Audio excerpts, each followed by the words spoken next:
Hello à tous, aujourd'hui on est dans un nouvel épisode de Feedback, on est avec Cédric. Cédric, merci d'être avec nous. Merci pour l'invitation. Ça nous fait trop plaisir de t'avoir, vraiment. En plus le sport c'est vraiment un univers que moi j'adore. Donc on va parler un peu de sport, on va parler de management, on va parler de plein de choses différentes. Déjà si tu peux te présenter un peu pour les gens qui nous regardent et qui nous écoutent, dis-nous d'où tu viens, qu'est-ce que tu fais, où t'en es aujourd'hui. Alors bonjour à tous, je suis Cédric Béal, j'ai bientôt 38 ans dans une semaine, donc merci pour le cadeau à la fin. Je suis né à Orange dans le 84, donc pas loin d'ici, dans le Vaucluse. J'ai commencé le rugby à l'âge de 8 ans, j'étais en CE2 en fait, c'était en périscolaire. De fil en aiguille, j'ai continué à pratiquer ce sport. J'ai franchi les échelons des sélections jeunes jusqu'au pôle espoir. Et j'ai transféré à ce moment-là, à l'âge de 15 ans, à Toulon. J'ai fait mon cursus classique, Crabos, espoir, centre de formation, et j'ai été pro après. Commencé ma carrière professionnelle à Toulon en 2007. Je suis parti de Toulon en 2010 pour le club de Dax. Ouais. Ensuite, j'ai continué ma carrière pro jusqu'en 2019, jusqu'à Aix-en-Provence où j'ai arrêté. Et à l'issue de ça, j'avais fait une formation dans l'immobilier. Je pensais partir dans l'immobilier. Puis la chance, peut-être, les relations, les connaissances. Pierre Mignoni m'a contacté pour entraîner à Lyon les jeunes espoirs. J'y suis allé. Et j'ai passé mes diplômes en même temps. Du coup, je suis monté aussi, pareil, j'ai gravi les échelons. Je suis allé responsable sportif du centre de formation. Puis un matin, il m'appelle. Il me dit Cédric, tu fais tes bagages, on rentre à la maison. Et je reprends Toulon. Donc j'ai un projet à te proposer. Et je me suis retrouvé directeur du centre de formation, manager des espoirs. Et on a tout construit autour de ça. Donc j'attaque ma 3e saison dans mon club, en tant que directeur du centre de formation du rugby club toulonnais. Le rugby et le sport en général, est-ce que tu penses que ça a un vrai impact dans la vie privée, sortie du sport? Qu'est-ce que ça t'a appris, toi? Alors, il y a différents types de sports en fait, dans la vie privée. Il y a ceux qui en font à titre professionnel, où là, effectivement, c'est un impact important parce que ça rythme ton quotidien, ça rythme ta vie, ça rythme ta vie de famille. Donc ça, c'est un réel impact, forcément. Il y a ceux qui font du sport passion, loisir, et qui aussi rythment et guident leur vie, leur état d'esprit. Pour moi, le sport, en fait, c'est l'essence même de qui tu es, en fait, jusqu'où tu peux aller aussi, te dépasser et aimer être la personne sportive que tu représentes. Ouais. Et donc, du coup, le sport, alors moi, j'en pratique moins aujourd'hui parce que je suis tout le temps sur le terrain, j'en fais moins à titre perso, mais c'est quand même te connaître, toi, surtout. Ouais. Voilà, tu penses que ça a changé tes valeurs, le sport, au fur et à mesure dans ta vie? Alors, oui, si je prends mon exemple à moi, oui. Parce que j'ai grandi dans une cité. Ouais. J'aurais pu, si j'avais pas eu le rugby, j'aurais pu basculer du côté délinquance, honnêtement, parce que j'avais un fort caractère et j'étais hyperactif, comme je te l'ai déjà dit. Le sport, donc, ça m'a permis de retrouver ces valeurs en équilibre. Ouais. Ce que j'appelle aujourd'hui, moi, un cadre de quotidien, c'est ce que je dis souvent à mes joueurs. Ça m'a permis de rencontrer ma femme, qui est aussi aujourd'hui la mère de mes enfants. Donc, moi, sans le sport est l'histoire de ma vie. Qu'est-ce que tu as dû changer selon toi pour réussir? Est-ce qu'il y a des trucs, est-ce que tu penses que tout le monde peut devenir pro ou vraiment il y a des trucs qu'il faut mettre en place pour devenir professionnel dans le monde du sport? Dans tous les sports, il faut mettre en place quelque chose, un cadre. On devient pro quand on est un jeune homme, en fait.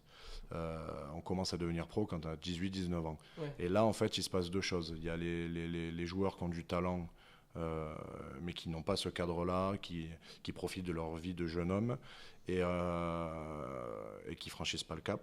Il y a des joueurs qui ont le même talent et qui, eux, par contre, mettent un cadre dans leur vie, dans leur quotidien. Et eux, ça devient des joueurs excellents. Et puis, il y a des joueurs qui ont peut-être moins de talent, mais qui ont un vrai cadre, une vraie éthique de travail, de cette envie de devenir pro. Et eux deviennent pros. Pourtant, Ils avaient au départ moins de talent. Donc vraiment, il faut changer quelque chose à cet âge-là. Alors moi, je pense que c'est de plus en plus tôt maintenant où il faut le changer, à partir de 16 ans. Avant, le rugby, tu devenais pro assez facilement. Notre génération, assez facilement. Tu avais un peu de talent, tu bossais, tu avais un peu de mental. Aujourd'hui, il y a de plus en plus de licenciés rugby, il y a de moins en moins de place. Donc ça devient le foot un peu, avec beaucoup d'années de retard. Mais voilà, c'est difficile de devenir pro aujourd'hui dans le rugby. Donc si tu n'as pas ce cadre-là, si tu ne te professionnalises pas toi dans ton quotidien, eh ben, tu franchis pas le cap ou c'est éphémère. Toi, ce que tu cibles chez les jeunes que tu as aujourd'hui, est-ce que c'est justement ça, cette différence de cadre? Ou c'est d'abord le talent que tu vises? Tu te dis, qu'est-ce que tu préfères? Avoir un jeune plein de talent mais qui n'a pas le cadre et tu peux lui donner ce cadre? Ou justement, comme tu m'as dit, quelqu'un qui a moins de talent mais qui a déjà ce cadre? C'est un peu piège comme question parce que je fais un mélange des deux. Ok. Par contre, j'ai évolué dans ma façon de recruter. Quand je dis recruter, ça peut être des jeunes qui sont déjà dans le club que je fais monter au centre de formation ou des jeunes de l'extérieur. J'ai modifié ma façon de recruter parce que je me renseigne beaucoup sur le cadre de vie du joueur. Ils font ça au hockey aux États-Unis. En fait, eux, c'est un profilage carrément. Hein. Ah oui. Ils voient les antécédents familiaux. Alors moi, je ne vais pas aussi loin. Mais par contre, effectivement, je rencontre la famille ou en visio ou en vrai. Je pose des questions un peu sur sa vie perso, son parcours, un peu comme toi tu l'as fait un peu là avec moi. Et je fais attention beaucoup à ce cadre-là. Mais j'aime bien aussi prendre des joueurs hors cadre et essayer d'avoir un cadre plus large pour eux. Avec le talent, un joueur talentueux qui a un cadre plus large, ça peut faire quelque chose de très bien. Je ne peux pas mettre des gens de côté. Par contre, effectivement, on fait de plus en plus attention à ce cadre-là. On va chercher le talent. Je regarde le profil d'un joueur et le talent qu'il a. Et le talent qu'il pourrait avoir surtout. Parce qu'en fait, je prends un joueur pour ce qu'il représente à l'instant T, mais j'essaie de voir ce qu'il pourrait être plus tard. Ouais. Donc, nous, il faut que mon travail, c'est que les joueurs à 18, 19, 20 ans soient prêts déjà à pouvoir pouvoir jouer dans le haut niveau. Et surtout subir cet impact que ça représente en termes de pression, en termes d'exigence. Et donc, moi, avec mon staff, il faut qu'on les prépare à ça. Ouais. Donc, on va parler un petit peu de management juste après. Est-ce que j'avais des questions sur le management, comment tu gères tout ça? Mais avant ça, quel conseil tu donnerais, toi, avec le recul que tu as sur ta carrière? Tu as joué en pro, maintenant tu es dans le coaching plus. Quel conseil tu donnerais vraiment à un jeune qui t'écoute là et qui veut devenir professionnel dans le rugby? Le conseil ultime. Du coup, déjà, d'écouter ses coachs tout le temps, ses coachs, ses éducateurs, parce qu'en fait, ils sont là déjà pour eux. C'est-à-dire que nous, on veut les amener au plus haut niveau, donc il faut les écouter et il faut travailler. En fait, il ne faut surtout pas se dire que parce que j'ai du talent ou je suis bon, ça va arriver. Il y a vraiment une éthique de travail à avoir et comprendre que c'est important de travailler pour la suite. Ça paye jamais directement. Le travail que tu fais aujourd'hui, il paiera dans quelques mois ou dans quelques années, mais il est vraiment important. Donc, mais je leur conseillerais aussi de vivre quand même leur vie de jeune garçon. D'accord. De jeune homme. Parce que aussi, si on est trop enfermé dans ce cadre, et c'est pour ça que moi je leur offre du temps mais déjà géré par moi et après géré par eux-mêmes, mais je leur offre aussi du temps de vie d'homme, de jeune homme. Du temps libre. Ouais, parce que c'est aussi un moment, il faut décompresser, il faut avoir cette soupape de récup. Parce que le très haut niveau, c'est très exigeant, c'est très dur à encaisser. Ouais. Donc, travailler, savoir à quel moment on peut aussi souffler et je pense se faire accompagner. Aujourd'hui, il faut qu'on enlève ce tabou du prépa mental ou du psychologue du sport. C'est ce que je voulais savoir. Pour moi, c'est super important. Parce qu'un jeune qui aujourd'hui donne tout, on sait qu'il y a, dans le sport pro, il y a peu de place. S'il donne tout et qu'en plus il passe à côté de sa vie de jeune homme et qu'il ne réussit pas, comment toi, en tant que manager, tu vis ça? Quand je sens que le joueur ne franchira pas le cap dans le sport, je bascule sur la partie scolaire et je mets la scolarité en avant. Moi, l'échec, en fait, il est si le mec qui sort du centre de formation, il ne vit pas du rugby derrière, il n'est pas pro, soit chez moi ou ailleurs, et qu'en plus il n'a pas de diplôme, pas un travail. Là, c'est un gros échec et là, c'est ma faute. Parce que moi, mon métier, c'est de les faire réussir dans le double projet, mais au moins un. Je voulais quand même partager une stat parce que le rugby, bon, on te l'a dit tout à l'heure, tu m'as dit c'est un peu le foot avec des années de retard, mais c'est vrai. Le rugby, c'est le 9e sport le plus pratiqué en France avec plus de 300 000 licenciés. Et il y avait 2 stats qui étaient en corrélation avec ça, ce que je voulais t'expliquer un peu quand on s'est parlé un peu hors antenne. La première des stats, c'est qu'avec moins de licenciés, la France fait partie à date des 4 plus grandes nations du rugby à 15 et des 3 plus grandes nations du rugby à 7. Qu'est-ce qui est la différence ce sport par rapport à un autre sport qui a beaucoup de licenciés et qui ne réussit pas autant? Je pense par exemple au tennis, qui est le 2e sport avec le plus de licenciés en France derrière le foot, et il n'y a pas de réussite au tennis. Alors je pense déjà ça part un peu des fédés quand même, des fédérations. Nous, je pense dans la fédé, on a de la chance, en tout cas, de travailler depuis très longtemps sur le rugby dans les quartiers, sur le rugby dans les écoles, sur le rugby un peu partout, même dans les pays frontaliers de la France ou des pays francophones, mais à l'étranger. Donc ça, c'est un vrai travail qui est fait par la Fédé. Il y a aussi le diplôme des entraîneurs quand même. De plus en plus, les jeunes entraîneurs éducateurs sont diplômés. Ok. Donc ça aide aussi à développer la performance. Il me semble que voilà, c'est plus difficile de faire du tennis à l'école que du rugby. C'est plus difficile de devoir avoir un entraîneur personnel au tennis ou parce que tu m'as donné l'exemple du tennis, Oui. hein, mais ou dans un sport individuel. Enfin voilà, c'est la professionnalisation qui fait que aujourd'hui le rugby c'est attirant à l'œil. Le rugby à 7, je t'en parle même pas. C'est justement la Donc deuxième du stat. coup, tu as plus de sponsors, tu as plus de personnes autour qui te permettent de te développer. Même ce que je te disais, un prépa mental ou un psychologue du sport vient beaucoup plus dans notre sport peut-être que dans d'autres sports. Donc en fait, on a un gros socle qui permet le développement. On est chanceux voilà, dans le rugby d'avoir ça. Je pense que c'est vraiment tout ce travail qui a été fait depuis des années qui fait qu'aujourd'hui, ça marche. Aujourd'hui, toi, tu es manager et entraîneur. Est-ce que c'est mieux que d'être joueur? Alors, 100 fois. C'est vraiment mieux? Alors, j'ai adoré être joueur de rugby, Ouais. mais je prends encore plus de plaisir à être entraîneur ou manager ou éducateur. Pourquoi? Parce que déjà, la première des choses, je pense que j'aurais dû passer mon diplôme en étant joueur. Ok. Comme ça, j'aurais compris aussi l'envers du décor et ça T'aurais m'aurait une vision permis. globale, peut-être. Ouais, exactement, c'est le terme, la vision globale des choses et me dire et comprendre certains choix, certaines décisions plutôt que de me braquer contre un entraîneur ou contre un manager. Ça, c'est vraiment comprendre l'enjeu stratégique, l'enjeu de récupération aussi d'un joueur, l'enjeu sur sa santé mentale et physique. Et en fait, du coup, je l'ai compris en devenant entraîneur. Donc ça, déjà, c'est sûr que j'aurais dû le passer avant. Mais ce métier-là d'entraîneur, éducateur, il est encore plus large parce que du coup, tu entraînes, moi, dans mon cas, j'ai un effectif de 52 joueurs. J'ai 12 membres dans mon staff. Donc, c'est un management de 10 personnes Quasiment. différentes. Ouais. Ouais. Et comment tu vis, je reviens juste sur ça et après on parlera du management, mais comment tu vis cette transition? Si tu dis Pierre Mignoni m'appelle pour me proposer ce poste et m'expliquer un peu son projet, comment tu vis cette transition? Sachant qu'avant ça, tu m'as dit, j'aurais peut-être fait de l'immobilier. Est-ce qu'il y a un moment donné dans ta carrière, tu as senti l'approche de la fin de joueur? Comment tu l'as senti? Est-ce que tu t'es stressé ou pas du tout? Est-ce que tu l'avais déjà anticipé ou tu as attendu la fin de ta carrière pour dire maintenant je vais faire ça? Explique-nous comment tu as vécu ce moment-là. Alors, moi, j'ai décidé la fin de ma carrière parce que j'avais encore un an de contrat. Ouais. Mais j'étais au bout du rouleau physiquement, j'avais plus de genoux, j'en pouvais plus, donc j'ai eu la chance de décider. J'avais un projet qui était dessiné finalement avec Provence Rugby. Aix-en-Provence, du coup, ouais, pour ceux qui nous Aix-en-Provence, regardent, pour être entraîneur des jeunes là-bas. Je devais développer un projet, ça s'est pas fait, voilà, pour plusieurs raisons, mais ça s'est pas fait.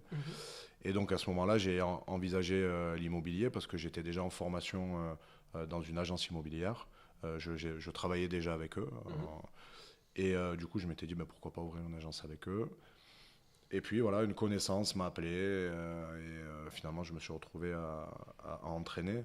Mais c'est venu sur le tard. Je voulais pas forcément entraîner. Je savais que je voulais transmettre. Ouais. Je savais que j'avais aussi ça en moi, quand même. Cet esprit entraîneur-manager parce que j'ai souvent été capitaine dans mes équipes. Ouais, c'est lié. Donc j'aimais en tout cas générer des émotions à mes coéquipiers, à être quelqu'un d'important dans un groupe.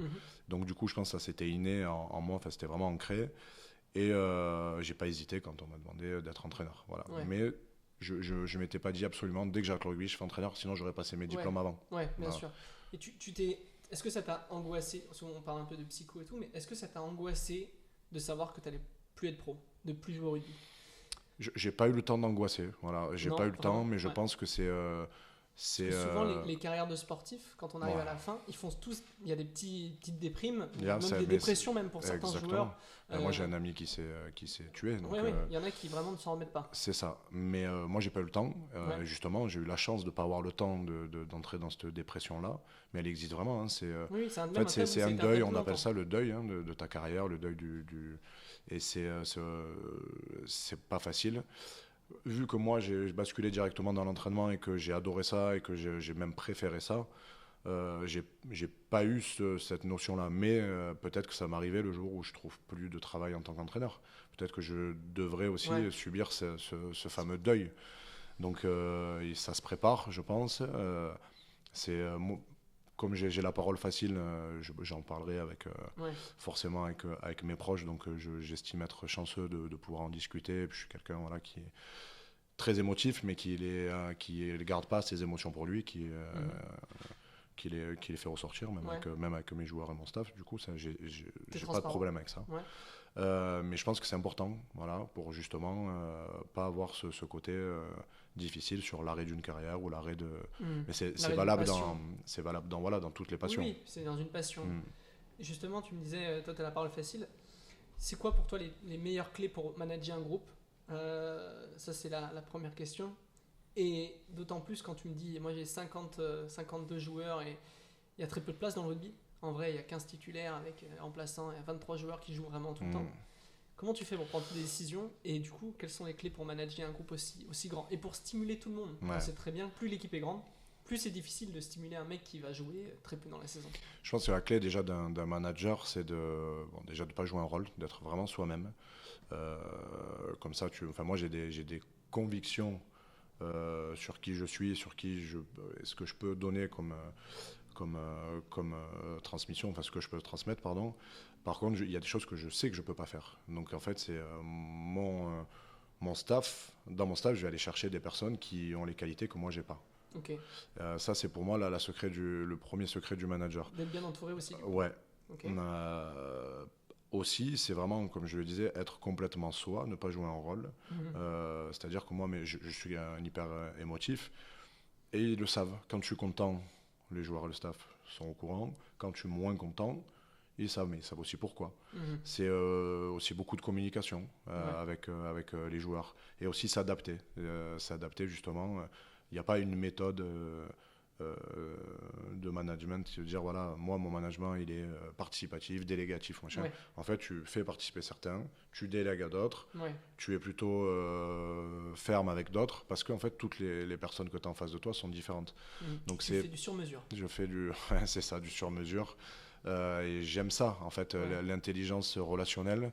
Je pense que c'est peut-être une de mes qualités et je m'appuie beaucoup sur ça. Voilà. Et comment tu fais pour construire du coup ta stratégie managériale, étant donné que du coup, comme je t'ai dit, tu as plus de 50 joueurs? Comment tu fais pour justement essayer de combler du coup des manques de... Il y en a sûrement qui vont être démotivés au bout d'un moment parce qu'ils vont s'apercevoir qu'ils jouent moins. Comment tu vas les garder dans le projet? Il faut que tout le monde ait le sentiment d'appartenance. Déjà, ça c'est sûr. Donc leur donner des missions, peut-être ils ne jouent pas pour l'instant, déjà, parce que c'est un petit instant ou plus gros si je ne joue pas, mais les missionner sur d'autres choses à faire dans le groupe et surtout qu'ils aient ce sentiment d'appartenance au groupe tout le temps. Après, j'arrive pas à faire du 100% là. J'ai 2 joueurs qui ont arrêté là en cours d'année parce que la marche était trop haute pour eux aussi, parce que je suis quand même assez exigeant et puis le sport de haut niveau est exigeant.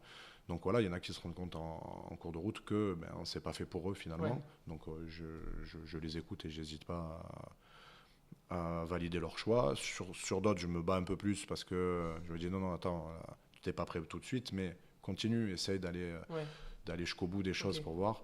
Donc voilà, l'important, c'est ça, c'est d'être à l'écoute toujours. Je dors pas beaucoup, effectivement. Ça, la machine, elle. C'est quoi? C'est du travail de remise en question? Tu dors pas beaucoup? Ou c'est à chaque fois tu te soucies de tout, en fait. C'est ça. Et puis parce que tu as des problèmes sportifs, mais extra-sportifs à gérer aussi de certains joueurs. Mais tu dois faire attention à tout, sans y laisser ta santé non plus. Mais quand tu fais ce métier-là, tu sais que tu laisses beaucoup de jus au quotidien. L'humain, c'est vrai. Et donc tu dors pas beaucoup, tu te remets en question. C'est vraiment ça. Qu'est-ce que j'aurais pu faire mieux pour que ça n'arrive pas? Ou justement, qu'est-ce que j'aurais pu faire mieux pour qu'il arrive ce que je voulais qu'il arrive. Ouais. Donc c'est toujours ça, mais c'est beaucoup moi, je me remets en question. S'il y a quelque chose qui ne va pas, je pense que c'est moi qui l'ai mal transmis. Ok. Voilà. Après, je suis pas psy non plus, je suis pas prépa mental, même si j'ai passé le diplôme, mais je suis pas prépa mental. Je voulais avoir juste ces bases-là, ces notions-là. Donc c'est ça, c'est vraiment être à l'écoute quand même et observateur. Ouais. Il y a des fois où je laisse mes coachs entraîner et moi j'observe. Ouais. J'observe les comportements de tout le monde. Ouais, plus, il y a des moments où j'ai la tête dans le guidon, où je vois pas les choses et que même moi, en fait, je suis plus efficace sur les situations. Est-ce que tu construis là, on va parler vraiment plus opérationnel, mais est-ce que tu construis ta stratégie opérationnelle en fonction des joueurs que tu as? Ou alors, est-ce que tu fais en fonction, tu la construis avant et tu intègres les joueurs à ta stratégie? Moi, j'intègre plutôt à mon projet des joueurs qui rentreraient plus facilement dans ce projet-là. Okay. Mais je laisse la place aussi, quand même, à minima, à ces joueurs hors normes qui pourraient s'insérer. Par contre, mon projet, il bouge tout le temps. Il évolue. Donc il évolue en même temps que les joueurs. Parce qu'il ne faut pas oublier que j'ai des joueurs qui ont entre 17 et 22 ans. Et il se passe tous les 6 mois, il se passe quelque chose. Donc en fait, mon projet, même, il part de là. Et au fur et à mesure de la saison, des années, bon, il évolue, il change. Et du coup, j'essaye de peut-être... Enfin voilà, je pense qu'il y a de l'adaptabilité. Donc en fait, je ne peux même pas répondre à ta question parce que je pense qu'il y a des deux. Ouais. Il y a des deux, parce que je dois adapter mon projet à l'évolution de mes joueurs, mais l'évolution de mes joueurs doit aussi s'adapter à mon projet qui évolue. Ouais. Donc c'est vraiment un doux mélange de ces deux versions des choses. Okay. Mais c'est ça qui est excitant, c'est ça qui me plaît, à me dire, au début j'avais ces convictions-là, je suis en train de les changer, et puis ma vision du jeu, de la stratégie, elle est différente, parce que le rugby est différent, parce que ce qu'on veut voir demain, ça va être différent aussi. Donc c'est ça. Il y a vraiment l'évolution des deux en même temps et essayer d'imbriquer ça pour que ça soit bien. Et puis moi, je dois faire aussi en fonction de la première. Toi, tu gères les espoirs. Les espoirs, c'est les moins de 21, pour ceux qui ne connaissent pas les catégories. La toute première question que je voulais te poser, c'était plus une question de génération. Quelle différence tu vois entre ces moins de 21 et toi quand tu étais en moins de 21 ? Déjà, le côté professionnel. Tu trouves ? Ça n'a rien à voir. Aujourd'hui, en fait, on est... l'équipe Espoir est une équipe professionnelle de rugby, honnêtement. Déjà, dans l'équipe Espoir, il y a 30 mecs qui font partie du centre de formation qui sont payés. Il y a 15 mecs qui sont nourris et logés aussi.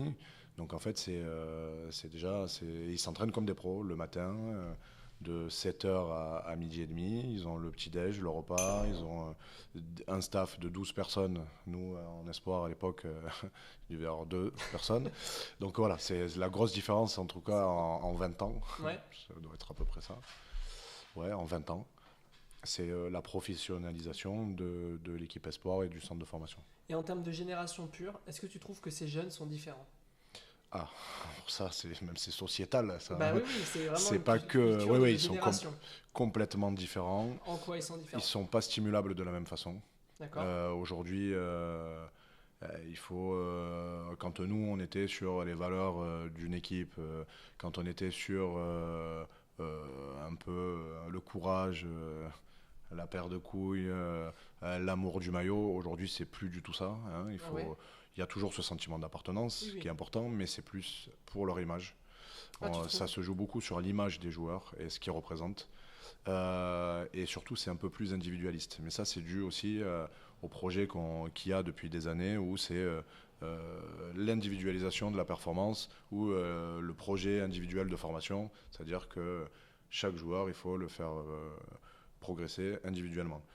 Et du coup, ça en est devenu un peu c'est un sport collectif, mais fait d'une somme d'individualité. Okay. Et nous, on doit jongler avec ça. C'est-à-dire qu'on est un sport co. Le travail que toi, tu fais, c'est pour ton partenaire. Et ça, ils ont un peu plus de mal à le comprendre. Donc moi, ça, c'est le point fort de mon travail. Puis c'est la génération quand même, là on est sur la génération Z, nous. C'est une génération qui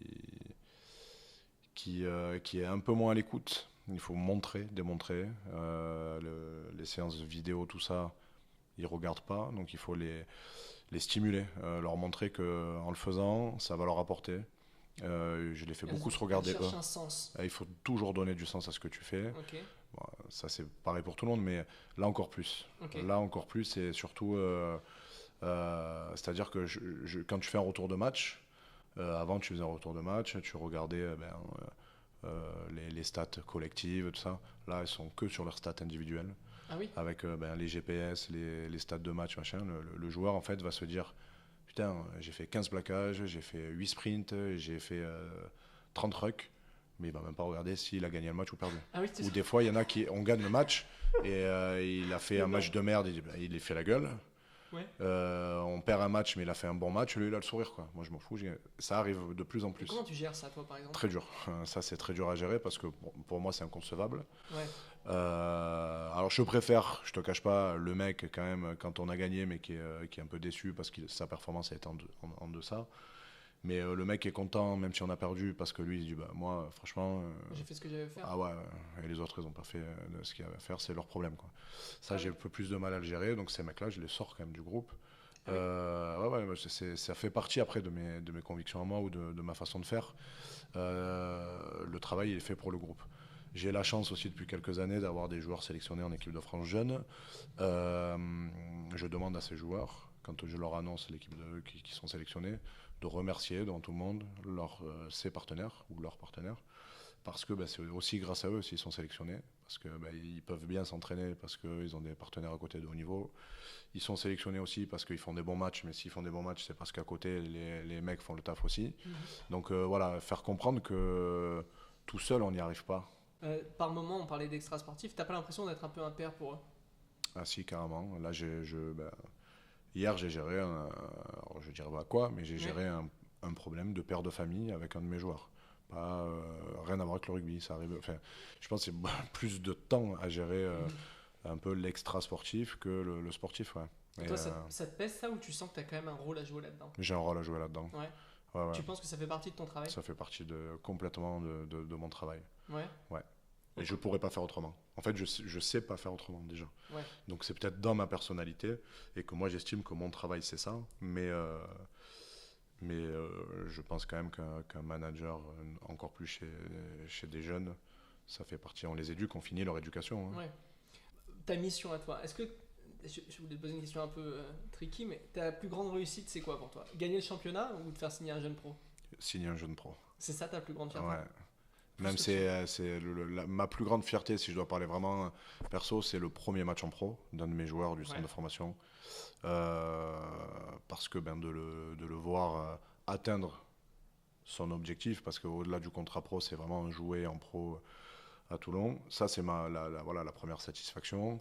Je suis assez fier quand je suis devant ma télé ou au stade que je vois son premier match. Et après, effectivement, quand il signe au pro, qu'on l'accompagne jusqu'au Ouais. bout, c'est magnifique. Qu'on soit champion de France Espoir, honnêtement, C'est un second. c'est une cerise sur le Super, gâteau. ouais. Toulouse y arrive. Ouais. La Rochelle va commencer à y arriver aussi. Nous, peut-être aussi. Mais si on travaille bien à tous les niveaux, ça va arriver. Ça se suit. Mais mon travail, c'est de former des joueurs à être pros, Même s'ils sont pas pro à Toulon, même s'ils ne sont pas pros à Toulon. ta fierté, c'est qu'ils deviennent pro. Voilà.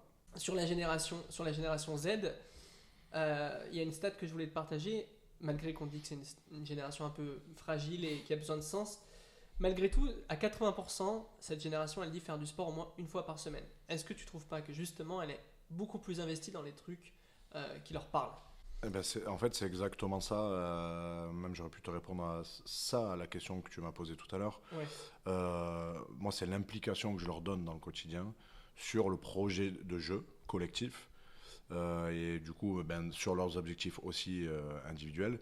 Mais en fait, c'est l'autonomie que je leur donne dans ces prises de décision, sur le système de jeu qu'on va utiliser le week-end, sur la touche, sur la défense en touche, sur le placement, sur quelle combinaison on va faire. En fait, je les implique tellement, et ils sont presque autonomes même dans certains choix, que finalement, c'est comme ça qu'on arrive à créer un peu cette émulation collective.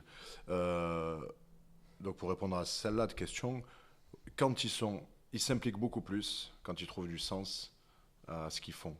Il faut répondre à leurs questions constamment aussi, et tu peux pas répondre à côté parce que tu te loupes pas. Ouais, c'est sûr. Est-ce qu'il y en a qui d'ailleurs qui te challenge un peu? Oui, quelques-uns qui sont comme ça, et notamment un qui joue 15 avec les pros maintenant.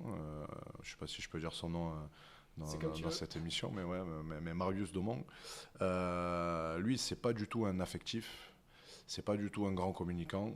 Par contre, c'est un mec qui a besoin de comprendre pourquoi on lui demande de faire les choses. Ouais. Pourquoi tel lancement, pourquoi telle course, pourquoi. Et au départ, quand je suis arrivé dans ce club, qu'il était encore qu'il était plus jeune et qui était au centre de formation et qui jouait un peu plus avec nous qu'avec les pros, ça m'a déstabilisé. Ça m'a déstabilisé dans le sens où c'était le premier joueur qui était interactif dans la stimulation. C'est-à-dire que moi, je devais le stimuler. Et le fait de le stimuler, ça me stimulait aussi. Ouais. Donc j'ai dû améliorer mon contenu et surtout mes explications pour lui. Donner vraiment ce sens aux choses. Et je trouve ça bien aussi. Alors s'ils sont 52 à faire ça... mais tu pètes un câble. Ça va être compliqué. Mais par contre, avoir certains joueurs faire ça, et je pense que c'est les leaders de demain, en fait, ces mecs-là. Ouais. Ou c'est les coachs de demain, peut-être. C'est des chefs d'entreprise de demain, peut-être. Voilà, c'est des mecs qui ont une réflexion différente, et il en faut. Dans notre sport, il faut des mecs qui soient très, très doués dans la réflexion, des mecs qui ont un QI rugby élevé, d'autres qui ne l'ont pas. Voilà, il y aura des soldats, il y aura des meneurs d'hommes, il y aura tout ça, ça existe toujours. Et il faut savoir, nous... comment composer avec tout ça. Voilà. Ouais. On t'a prévu un petit jeu pour finir. Alors, c'est simple, c'est... question-réponse, ok. Ton passe-temps favori, c'est quoi ? Manger. Ton plus beau souvenir, ou tes plus beaux souvenirs, si t'en as plusieurs ? La naissance de mes enfants. Ton sportif préféré ? J'admire beaucoup Wembanyama. Ouais. Parce que c'est difficile d'être bon avec toute la pression qu'il a sur ses épaules, ce jeune garçon. Donc je l'admire beaucoup. Le meilleur joueur de rugby de l'histoire, c'était qui ? Ou c'est qui, s'il y joue encore ? Si on dit c'était, je partirais sur pour moi Wilkinson, parce que c'était aussi une belle personne. Mais là, actuellement, on va quand même dire Antoine Dupont. Hein, c'est incroyable tout ce qu'il fait lui aussi. Et je pense que je peux le mettre aussi dans les sportifs que j'admire. Et puis d'autant plus que lui, il répond présent. Il répond présent tout le temps. Tout ce qu'il fait, il gagne. Ouais. Mais il ne gagne pas pour lui. C'est ça, c'est-à-dire qu'il rend les autres meilleurs autour de lui. Et ça, c'est une vraie valeur et ça, c'est un vrai super pouvoir pour moi. C'est qui la meilleure nation du rugby ?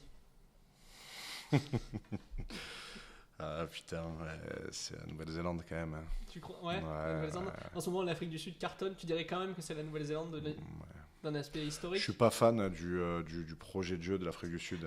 C'est de la rancune ou c'est vrai ? non, mais pour de vrai, je suis pas fan ils le font très bien dans ce qu'ils font. Oui. Mais je préfère bien évidemment le jeu néo-zélandais. Pour moi, ils ont toujours un temps d'avance. Il y a j'ai l'impression que le Covid a été un peu plus dur à gérer pour eux que pour nous, donc ça a été complètement à l'arrêt pendant des mois et des mois, mais c'est quand même la plus belle nation du rugby. Est-ce qu'un jour on va la gagner, la Coupe du Monde ? Oui. Un de tes rêves pas encore réalisé, c'est quoi ? Voyager avec mes enfants dans le monde entier. Qu'est-ce que tu supportes pas chez les autres ? La malveillance. Comment tu définirais le monde d'aujourd'hui en un mot ? Beau, parce qu'on a de la chance quand même d'être là. Selon toi, c'est quoi la richesse ? C'est de prendre du plaisir tous les matins en se levant. C'est quoi le truc que tu as compris en vieillissant ? Que la richesse, c'est de prendre du plaisir tous les matins en se levant. Merci. C'est la fin, tu peux donner une citation si tu as envie de partager. C'est ton moment, c'est ta dernière minute, tu fais ce que tu veux. En tout cas, nous, on était très contents de t'avoir avec nous. Moi, je veux juste vous remercier, en tout cas, de m'avoir invité à partager ce moment, cette expérience. Et puisqu'on a parlé un peu en off, je vous souhaite vraiment le meilleur pour cette petite émission et puis pour tous les projets que tu as. Vraiment, c'est ça qui est important dans la vie. Donc, comme je dirais à un de mes joueurs, va au bout des choses et n'hésite pas parce que tu prends du plaisir à faire ça. Ouais. Et la vie est courte. Donc, prends du plaisir et profite vraiment de ce que tu fais là. Eh ben écoute, merci, ça me touche. Et on se revoit bientôt pour un prochain épisode de Feedback. À bientôt. Salut.